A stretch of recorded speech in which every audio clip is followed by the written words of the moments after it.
ayuno, vamos a estudiar algo, de nuevo, Parashat Vayechi es la perashá de esta semana. Siempre en estas perashot, siempre en estas, entre Vaigas, Vayechi, cae el 10 de Tebet, normalmente. El ayuno del 10 de Tebet. Dijimos 3 cosas centrales en el ayuno del 10 de Tebet, ahora vamos a ir una cuarta. ¿Está bien? Vamos a ver. ¿Tienen hoy? ¿Es el día? Leemos el artículo de Rabbi Yosef Bitton explicando el ayuno de hoy. Hoy es el día 10º día de Tebet. Previamente explicamos cuáles son las tragedias que recordamos hoy. El evento principal que hoy rememoramos es el inicio del sitio. O sea, si van a preguntar qué trae la halajá o Rambam que trae en el Meshen Torah, lo principal que dicen, el ayuno de Tebet, el 10, es por el sitio a Jerusalén, por Nabucodonosor, rey de Babilonia. El sitio de la ciudad marcó el comienzo de la batalla que finalmente destruyó Jerusalén. O sea, ¿por qué ayunamos? Hoy se podría decir que de todos los ayunos, este sería el primero, ¿entienden? A pesar que uno debía parar, pero después de Rosh Hashanah hicimos el 3 de Tishrei. Pero ese sería en todo el recorrido el último, que tiene que ver con la destrucción del templo. El primero que tiene que ver con la destrucción del templo sería este, ¿entendieron? 10 de Tebet, sitio. 17 de Tamuz, rompe la muralla. 9 de Ab, destruyen el templo. Y 3 de Tishrei, Som Gedalia, lo que había quedado un grupito, que a lo mejor había un futuro, muere, es el Gedalia, y mandan a arar Jerusalén. Arar Jerusalén era hacer desaparecer la ciudad por completo, ¿entienden? Fue lo más grave. No, lo más grave, el último. Lo más grave es la destrucción del templo. Sigo leyendo. El sitio de la ciudad marcó el comienzo de la batalla que finalmente destruyó Jerusalén y nuestro primer Bet HaMikdash.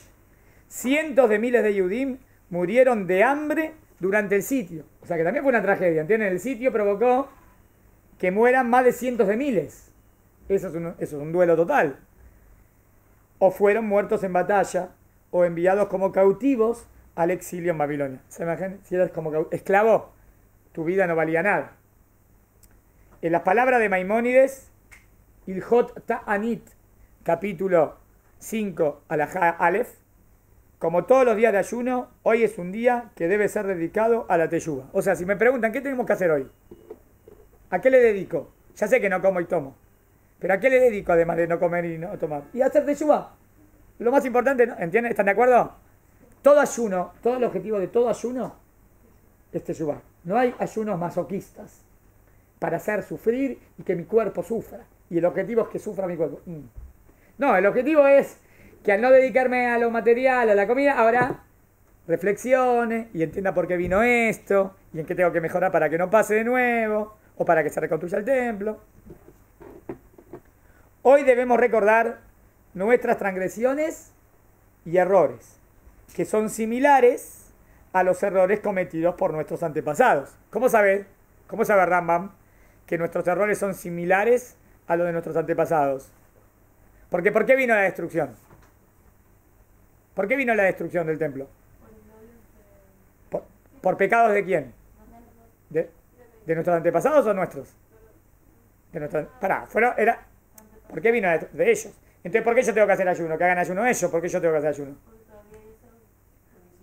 Porque si todavía no se construyó, significa que seguimos en el mismo inconveniente. O sea que la transgresión no fue superada. Entonces nosotros todavía tenemos Sinat Hinam. Tenemos que jugar. ¿Vieron ayer cuando estos jóvenes que el video, les llegó el WhatsApp de los chicos que balearon el otro día en Ofra? Ya están mejor en el hospital. Shira y el esposo. Lo que dijeron, una emuná tremenda. Hablaron hermoso, emocionante, de amor a Israel y cómo siempre tenemos que estar unidos y cómo todos los apoyaron a ellos y cómo venía gente de todos lados, de todos los grupos, religiosos, no religiosos, derecha, izquierda, todos, pero todo Israel unido. O sea que cuando hay algo triste, todos nos unimos y eso es el pueblo judío. Y por supuesto que lo más importante que decían es agradecer a Kadosh Baruj Hu y agradecer a todo el pueblo de Israel y agradecer a todos los que rezaron por ellos. Vieron que la bebita falleció, ¿se acuerdan? Le hicieron, ¿cómo se dice? cesárea, tuvieron que sacarla porque si no estaba en peligro, pero bueno, no. Pero los dos habían sido, 3 balas le pegó, las balas lo operaron de la cabeza, ya estaban hablando ayer. Es un milagro. Un milagro. Todo. Venía que todo a Israel en momentos de aprieto nos unimos. Y hacemos teshuvá. Bueno, hay que hacer teshuvá. Estas transgresiones trajeron la destrucción de nuestro Betamigdash y el distanciamiento de la Shejiná, la presencia de Dios de nuestro medio. El acortamiento de la distancia entre nosotros y nuestro Creador está en nuestras manos. El acortamiento, o sea, volver a estar en contacto con Dios está en nuestras manos. Y esa renovada cercanía nos traerá más cerca de ver a nuestro Betamigdash una vez más reconstruido. ¿Está bien hasta acá? Ahora, ¿por qué hoy se lo llama Yom HaKadish Aklali? Yo sé que ya estuvieron hablando del tema un poquito. Quiero ver si podemos acotar algo más. Vamos a ver. Porque la pregunta está que el día del holocausto normalmente se hace después de Pesaj, ¿no? ¿Saben cuándo se hace el día del holocausto acá en Israel? Yom HaShoah. Normalmente después de Pesaj. O sea, viene Pesaj, después ahí viene Yom HaShoah, después viene Yom HaZikaron, después viene Yom HaZmaut, ¿no? Entonces, si ya hay un día del holocausto, ¿por qué el día de Tevet es el día del Kadish? Que entiendo que es Kadish por el holocausto, ¿no? ¿O no es por el holocausto? Vamos a ver. En el Israel moderno, el día 10 de Tevet también es considerado el día de Kadish Aklali. ¿Qué es Aklali? En hebreo. ¿Qué es Klal? General, de todos. De acuerdo con el gran rabinato de Israel, o sea, miren quién lo impuso esto, ¿eh? O sea, obvio que esto de Kadish Aklali es algo moderno. No es algo ¿entienden? Lo impuso la Rabanut, el rabinato. De acuerdo con el gran rabinato de Israel, el día de Tevet se debe encender una vela en la sinagoga y se recita la Askara, Lejalale Ashoah, recordar la oración en memoria de las víctimas del holocausto. En este día se recuerda, es oración en memoria de víctimas del holocausto. O sea que pusieron el día de 10 de Tevet como para recordar a todos los que murieron en el holocausto. Además, especialmente en comunidades ashkenazim, se acostumbra que todas aquellas personas cuyos padres no están vivos, digan en Azará, Betevet, el Kadish Yatom. ¿Qué es Kadish Yatom? No, por alguien que falleció. No. En memoria de los fallecidos en la Shoah, cuyos nombres se desconocen o que no dejaron descendencia. Presta atención, ¿eh? O sea que se relaciona con los caídos en la Shoah y ¿quién es el que? No, por un lado la velita, por otro lado la tefilá para recordar a los caídos y por otro lado decir el Kadish. ¿Y quién dice el Kadish? Gente descendiente de antepasados que murieron en el holocausto. ¿Entendieron? La Rabanuta Rashi de Israel, si quieren, esto aparece en Luach de Dinim Uminagim, página 59. Este punto requiere más explicación. Aquí viene la pregunta. En 1949, y antes de que se estableciera el día de Yom HaShoah, ¿ven? No había día del holocausto. Y en el 1949, el gran rabinato de Israel decidió que el día de Tevet fuera asignado como el día nacional en memoria de la víctima del holocausto. O sea, si me dicen qué vino primero, ¿Yom HaShoah o Kadish Aklali? Kadish Aklali. O sea, ¿qué Israel dijo en conmemoración de Yom HaShoah antes que todo? ¿Qué dijo la Rabanut? Este día. ¿Está bien hasta acá? Los rabinos principales de Israel recomendaron formas tradicionales judías para recordar a los muertos en la Shoah, como el estudio de la Mishnah Mikvaot, recitación de Teilim, encendiendo velas, y particularmente, ¿qué más para recordar a un ser querido que decir el Kadish? ¿Ustedes saben que la palabra Kadish no dice nada de muerto? ¿Ustedes saben que la palabra Kadish no dice nada de muerto? Siempre se relaciona Kadish con muerte, ¿no? Kadish es alabanza a Dios. Pero dentro del texto dice algo de una... Nada. O sea, Kadish, en verdad, Kadish es una alabanza a Dios. O sea, en principio el Kadish no tenía nada que ver con el fallecimiento de alguien. Pero Entonces, ¿por qué hoy se relaciona el Kadish con el muerto? Y a veces dicen, a veces están en la tefilá y si no hay nadie que tiene un ser que falleció, saltean el Kadish. Ahí otra vez, otra costumbre, sino costumbre. No, ¿cómo que saltea? El Kadish se dice, si es parte de la halajá. Decir Kadish, el Kadish no tiene nada que ver con muertos. Se empezó a relacionar el Kadish con los muertos, ¿por qué? Porque una persona cuando falleció a alguien, es como que un ser querido se le fue. Entonces, inclusive en ese momento está la memoria. ¿Entienden el Kadish? El Kadish dice, a pesar de eso, Dios sos lo más importante de mi vida. Es como un Kiddush Hashem. Eso es Kadish. Es lo más doloroso que centrás en el centro de tu vida. Y el centro de tu vida es Dios. Es muy elevado. Sí. Cuando muere una persona que dicen, sí. igual como que se acaba de morir, igual lo estás alabando. Exacto, es parecido a la verajá que se dice cuando fallece un ser querido. Baruch Dayana Emet, que se corta la vestimenta. Que no tengamos estas tristezas. Pero bueno, es parte de la vida.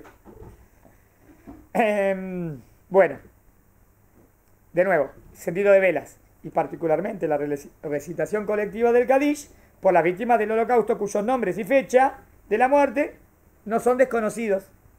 El ayuno, la expresión judía más común de dolor, ya se realizaba de cualquier forma los 10 días de Tebet. Entonces dijeron, mira, vamos a poner el día de Tebet, vamos a recordar algo triste. Además ese día ya estás haciendo ayuno. Entonces agreguemos el Kadish y también entonces de todos los ayunos que tenemos, ese es el día para hablar del holocausto. ¿Entendieron? No poner un día nuevo, sino poner un día que ya había. ¿Entendieron? Muy bien. Porque la Rabanut, digamos, no es un Sanedrín. La Rabanut de Israel. ¿Qué es Mishnah Mikvaot? Mishnayot que hablan de las Mikvaot. Mikvaot normalmente para purificarse o impurificar, para purificarte de una persona que estuvo impuro, de un muerto o algo así, tenía que hacer mikve. Sigo. Otros líderes políticos, y entonces ¿por qué se instituyó el Día del Holocausto? Otros líderes políticos, sin embargo, consideraron que el horror del Holocausto debía ser recordado en un día especial que fuera dedicado exclusivamente a la memoria de las víctimas de la Shoah. La verdad que también tiene sentido, ¿no? Tiene sentido que tiene que haber un día especial. Porque la tragedia del Holocausto a lo mejor fue la tragedia más grande de la historia, ¿no? Que a lo mejor no solamente que esté dentro de un día, sino hacer un día especial. En toda la historia del pueblo judío no murieron más judíos que los Shoah. Pienso que creo que es el número más grande. Igual aumentamos de número a... Inquisición, pero en Inquisición también se habla de 1 millón y medio, pero 6 millones no. Igual hoy se dice que hoy en día en realidad es más la gente que se asimila que se muere. Bueno, eso es otro un musar grande. Así Que, como que en realidad no, que la asimilación mata a más personas que el holocausto. Pero, pero eso se quiere decir con el tema de luchar contra la asimilación. Está bien, pero acá estamos hablando de cosas que nos atacaron. O que el antisemitismo, que los odian. Ahora, para los sobrevivientes había solo un día digno de ser conmemorativo del aniversario del holocausto. ¿Cuál era el día digno para los sobrevivientes? El 19 de abril. ¿Por qué? El día que comenzó el levantamiento del gueto de Varsovia. La mayor rebelión de todas, que mantuvo a los, segunda hoja, nazis a raya durante un periodo más largo que el gran ejército francés. Increíble, ¿no? Se mantuvieron firmes más que el ejército francés, le ganaron y no podían dominarlos. Entonces, ¿por qué quisieron que el día del holocausto sea el levantamiento de Varsovia? Porque ¿de qué habla un levantamiento? Que no sos una ovejita que te llevan al matadero. Que Baruch Hashem también hay que luchar. O sea, como un poco de amor propio, ¿no? De que si no suena como el día del holocausto como que vos sos que te matan. No. Tiene que haber algo de... No, pero es como que recién empezó, es como hoy, que recién está empezando la destrucción. Sí. Ahí está empezando. Sí. Está bien, no, pero acá fue el levantamiento. Ya estaban matando a todos, pero ellos se levantaron. ¿Entienden? Para no caer. O sea, hubo muchos guetos que no se levantaron, que fueron a la cámara de concentración. Pero en Varsovia fue el ejemplo de que la luchamos. Entonces quisieron poner un día que refleje un poco de orgullo judío de que la puedo pelear. Es verdad, igual es para analizar. O sea, es verdad que te habla de orgullo judío, que a mí no me van a matar así porque sí. Pero lo que recordamos el día de que murió los 6 es que murieron. Pero por otro lado quisieron poner un día, ¿entendieron? Y ese día era el 19 de abril. Pero no se ayuda. Y míreme, yo no sabía esto. No sabía que tuvieron a raya durante un periodo más largo que el gran ejército francés. O sea que el ejército francés no pudo luchar, no pudo tener al ejército nazi, no pudo pararlo como lo paró, o como por lo menos ese tiempo, en el gueto de Varsovia. Después murieron todos, ¿no? Pero era un grupo. Hay muchas películas del gueto de Varsovia. ¿Qué querías preguntar? No, no respondes. El 27 de Nisan iba a preguntar si hay una fecha. Digo. Así es como en 1953. O sea, el Kaddish Klali cuando fue en el 49. Esto en el 53. El 27 de Nisan, día 19 de abril de 1943, fue elegido por la Knesset de Israel para conmemorar Yom HaShoah. ¿Está bien? Desde entonces y en la práctica hay 2 días en los cuales se recuerdan los horrores. Entonces tendríamos 2 días en el año. Acuérdense, 2 días en el año recordamos el Holocausto y sus víctimas. Yom HaShoah y el día de hoy, Asará Betevet. El día en que mucha gente, especialmente en Israel, dicen el Kaddish colectivamente. ¿Por qué Kaddish Klali? Porque ahí se paran muchas personas al mismo tiempo para decir Kaddish. Eso Kaddish Klali. Para recordar a las víctimas del genocidio nazi. ¿Cuándo van a ir a Yad Vashem? ¿Hoy? ¿O fueron? Ah, mañana. ¿Por qué van a ir a Yad Vashem? ¿Por qué justo ahora? Por esto, por este ayuno. ¿Por qué lo van a llevar a Yad Vashem ahora? ¿Por qué decidieron en el Majón llevarlos ahora? En cualquier... No, porque querían relacionarlo con el Kaddish Klali, porque el día de la Shoah, este día de ayuno tiene que ver con el holocausto o las víctimas. Por eso quieren llevarlas al museo de Yad Vashem. ¿Entendieron? Les doy la segunda hoja ahora. Otra más. Acá.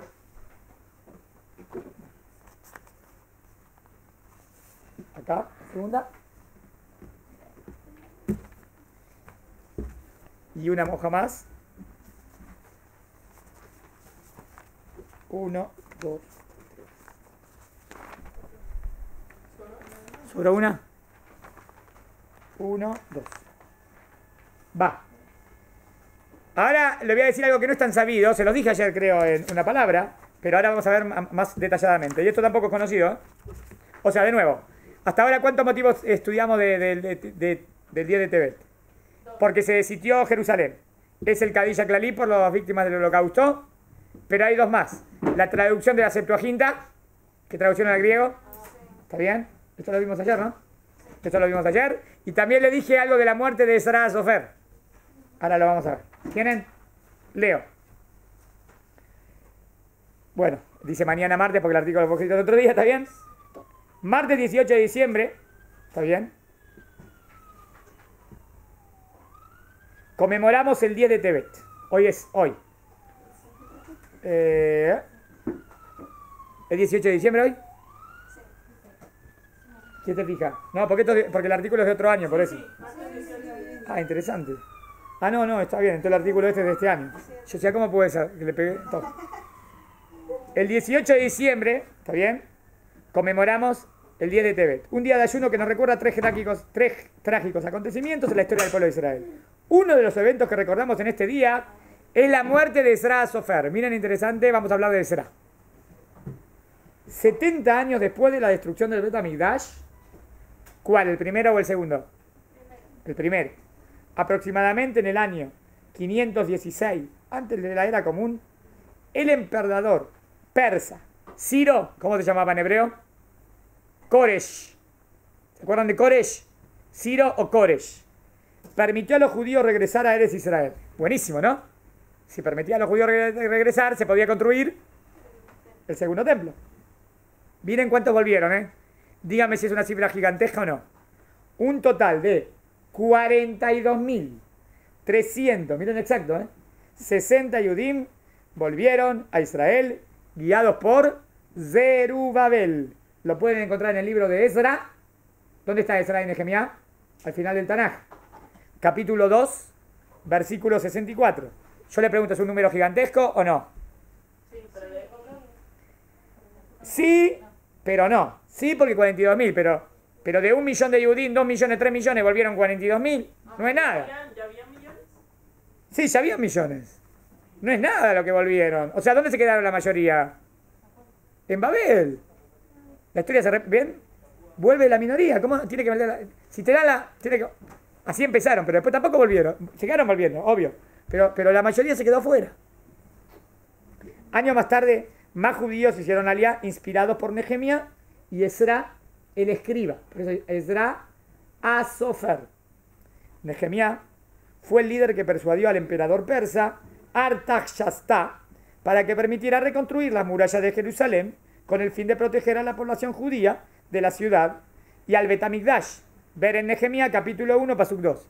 O sea, miren lo que dice, por favor, dejadlo construir de nuevo las murallas porque tenían todavía muchos enemigos y esos enemigos nos querían hacer, entonces había que proteger a la gente que iba a vivir en Israel. Ezra cargaba con la enorme responsabilidad de reeducar a los judíos que vivieron durante 3 o más generaciones en el exilio en Babilonia, sin escuelas, sin sinagogas, en medio de la población pagana local. Muchos judíos habían olvidado la Torá, sus leyes e incluso su lenguaje. No sabían hablar hebreo. ¿En qué hablaban? Arameo. Arameo. ¿Por qué la Gemara Babli está escrita en arameo? Y habían adoptado los valores de la cultura local. O sea, dígame, ¿cuál es el líder político y cuál es el líder espiritual? Tengo Ezra y Nehemías. Exacto, Ezra es espiritual y Nehemías político. Una vez en Jerusalén, Ezra estableció, miren qué importante fue Ezra, el Anshe Knesset Agdolá. ¿Escucharon el Anshe Knesset Agdolá? Una revolución en toda la halajá. El primer parlamento judío compuesto por 120 miembros. Interesante que hoy en día, ¿cuánto tiene la Knesset Israel? La Knesset, 120. Creo que lo atacaron de acá. 120. Sabios y profetas. Con ellos, Ezra fijó un número de resoluciones para revivir el estudio y el cumplimiento de la Torah y reeducar al pueblo judío. O sea, sacaron un montón de decretos rabínicos. ¿Para qué? Para que los judíos empiecen a estudiar mucho más Torah y sepan Torah. También habría cosas que, por ejemplo, todas las verajot las estipuló él. Todos los textos que tenemos en el Sidur hoy en día los estipuló él. La Shek de Senador, todo el grupo. Entre otras cosas, Ezra incrementó los días de Teshuvá pública, de la lectura pública de la Torá. ¿Vieron que hoy en día, o sea, por ejemplo, que se lee lunes y jueves?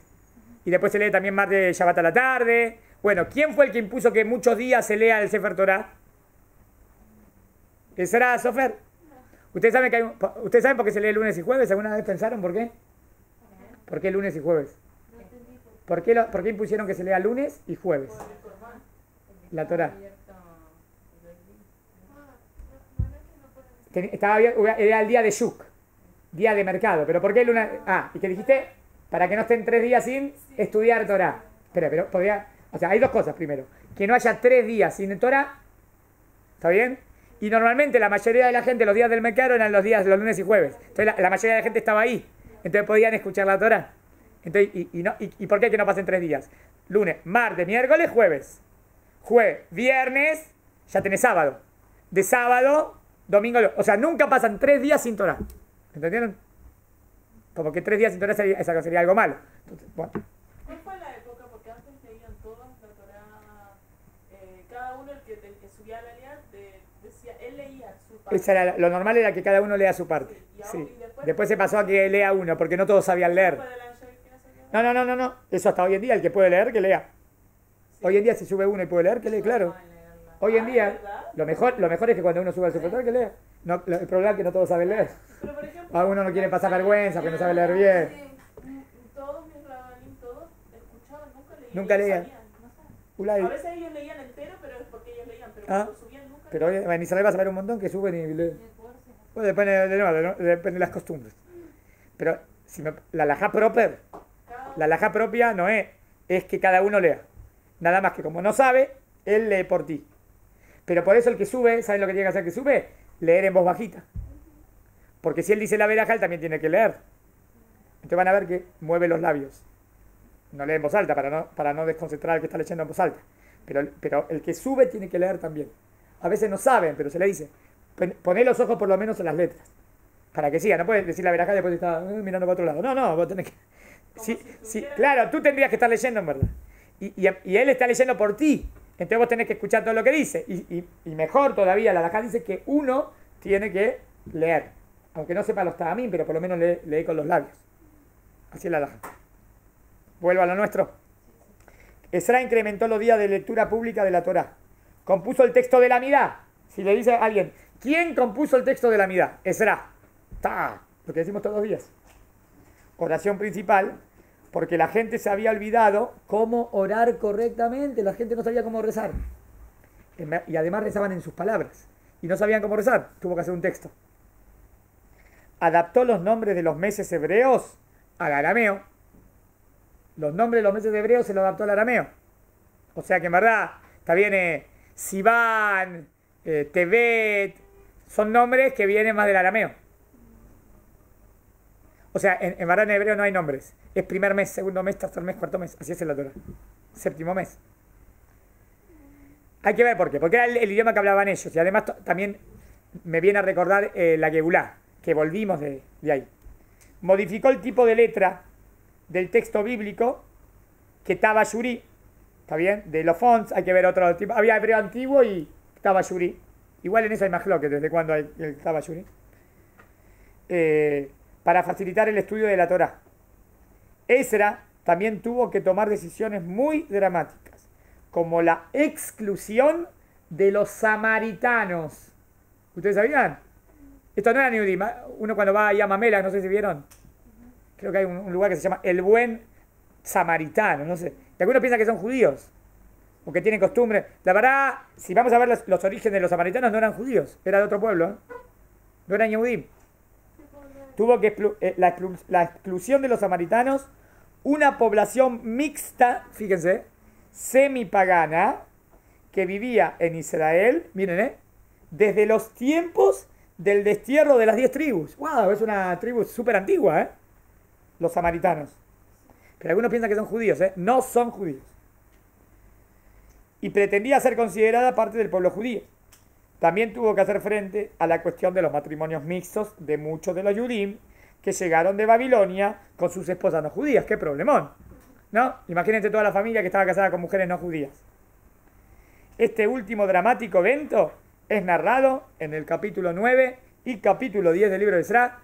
Qué fuerte será cuando le dice que tienen que dejar a las mujeres. Era profeta entonces. Era Ruach HaKodesh, inspiración divina, tercer nivel. Tanaj, Torah, Nevi'im, Ruach Elohim. Inspiración divina. Está escrito Ruach, si está en el Tanaj, tiene Ruach HaKodesh. Qué fuerte, ¿no? Que hoy en día, normalmente, la mujer no era judía. Y las abandonaron. Yo no vería hoy en día quiénes tendría. Hoy en día se le busca la vuelta para arreglarlo. Que se convierta y hacemos todo bien. Bediabad. Cuando haya hay matrimonios mixtos y quieren hacer las cosas bien, normalmente ¿qué se hace? Se convierte al judaísmo.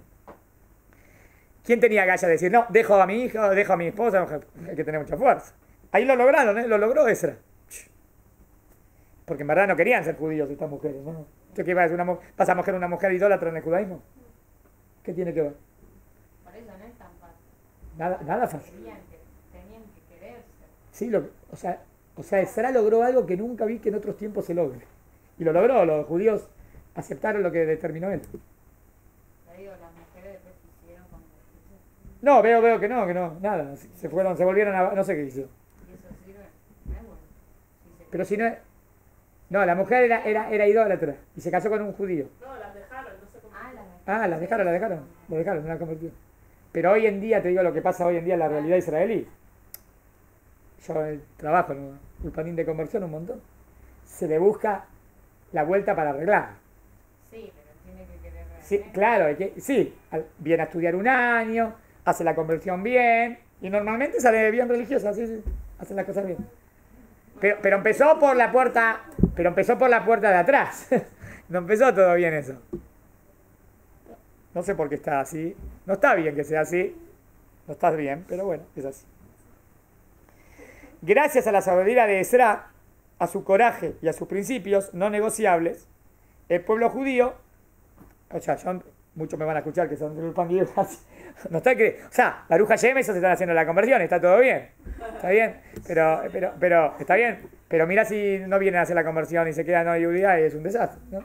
Sí, sí. Un judío se puede casar con un yudí. Gracias a la sabiduría de Será, a su coraje y a sus principios no negociables, el pueblo judío fue capaz de sobrevivir, ¿vieron lo que dijo acá? Sus principios no negociables, y restablecerse nuevamente en Israel como la nación de Akadosh Baruj Hu, de Hashem. Ezra fue considerado por nuestros rabinos como el vínculo histórico entre la Torah escrita y la Torah oral. ¿Ven qué fuerte? Si ustedes quieren una conexión entre Torah escrita y Torah oral, Ezra. La Torah oral, los rabinos explicaron, fue olvidada en el largo cautiverio de Babilonia y fue recuperada gracias a los esfuerzos de Ezra Sofar. Junto con Nehemías completaron la construcción del segundo Bet HaMikdash, del segundo templo, y construyeron los muros de protección alrededor de la ciudad. Ezra murió un 9 de Tebet, ¿ven? O sea, siempre cae antes del día de Tebet, y fue considerado por nuestros rabinos como un segundo Moshe Rabén. Obvio que nadie puede ser como, pero considerarlo como Moshe Rabén, segunda hoja, ¿la tienen? Un poquito de alajot. Un poquito de alajot. ¿Quiénes ayunan y quiénes no deben ayunar hoy? Los menores de edad, niños menores de 13 años y niñas menores de 12 años están completamente exentos. ¿Se tiene que hacer el ayuno? ¿Alguna de ustedes son menor de 12? No. No. Por este lado están obligadas. No. Las mujeres embarazadas están exentas de este ayuno. Por este lado, no hay ninguna embarazada. Así que tienen que hacer Besat Hashem, que se casen, ahora, pero son solteras. En este grupo son todas chicas solteras. Está bien, no hay madre. Si hubiese una madre, teníamos una madre que siempre venía a estudiar con nosotros. Estuvo todo el año estudiando, embarazada, hasta que tuvo y después vino también con el chiquito, varias veces. No en este año, el año pasado. Mujeres lactantes.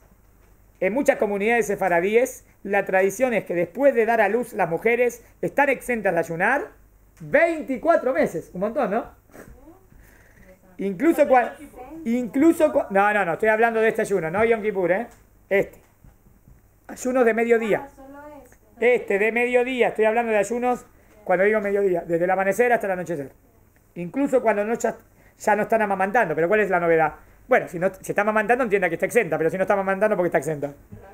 Y si tiene hijos como 24 meses, claro, y que la religiosa que tiene muchos hijos, estos ayunos no lo hacen casi nunca, ¿no? Recién cuando es viejita empieza a hacer el ayuno. Sí, conozco un montón de mujeres que estos ayunos no los hacen nunca. En otra mujer, Baruch Hashem, que hay bendición de hijos, que haya bendición. En otras comunidades sefaradíes y en las comunidades ashkenazíes solo se excusa de ayunar a las mamás durante 24 meses si todavía siguen amamantando. Hay algunos ashkenazíes que no hacen esto. Dice, si está amamantando, sí, pero si no, no. Consulte con el rabino de su comunidad respecto a la costumbre a seguir. Está bien. Una persona que se siente mal, por ejemplo, con síntomas de gripe o fiebre, o una persona con una enfermedad crónica como diabetes, no debe ayunar. ¿Está bien? No debe, prohibido. No debe, no dijo que haga lo que quiera. No. Las personas mayores de edad deben consultar con sus médicos para determinar si el ayuno afectará su salud. Si es un anciano, si está 100% bien y no hay problema, está bien. Pero si el médico dice no, es peligroso, no. En cuyo caso están exentos de ayunar. El ayuno del día de Tebet comienza al amanecer, 72 minutos antes de la salida del sol, y termina al anochecer con la salida de las estrellas. Acá trajo New York, pero no, está bien. Fue parecido a Israel. En Israel comenzó antes de las 5, más o menos a las 5, y termina hoy a las 6. ¿Se fijaron? 6 y 5, 6 y 10. 5 y 9. No. Ah, perdón. Perdón. Entonces ayer me confundí, yo le dije a todos 6 y 5, perdón. Les di una hora más a todos, me parece. Esperen. Termina, quise decir 5. Quise 5 y 5, 5 y 10. Le dije 6 y 5, me equivoqué.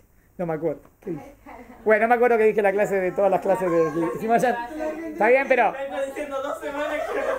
40, está bien. Empezó a las... Antes de la... No, Claro, me confundí. Bueno, empezó más o menos a las 5 y terminó 5 y cuarto. 5 y cuarto dice. Sí, todavía 5 y 10 también creo. 5 y cuarto, 5 y 10, 5 y cuarto, ya terminó. Entonces exactamente 12 horas. 12 horas. Si me confundí en la clase de ayer, perdonen, corregí en esta. Bueno, ¿está bien hasta acá?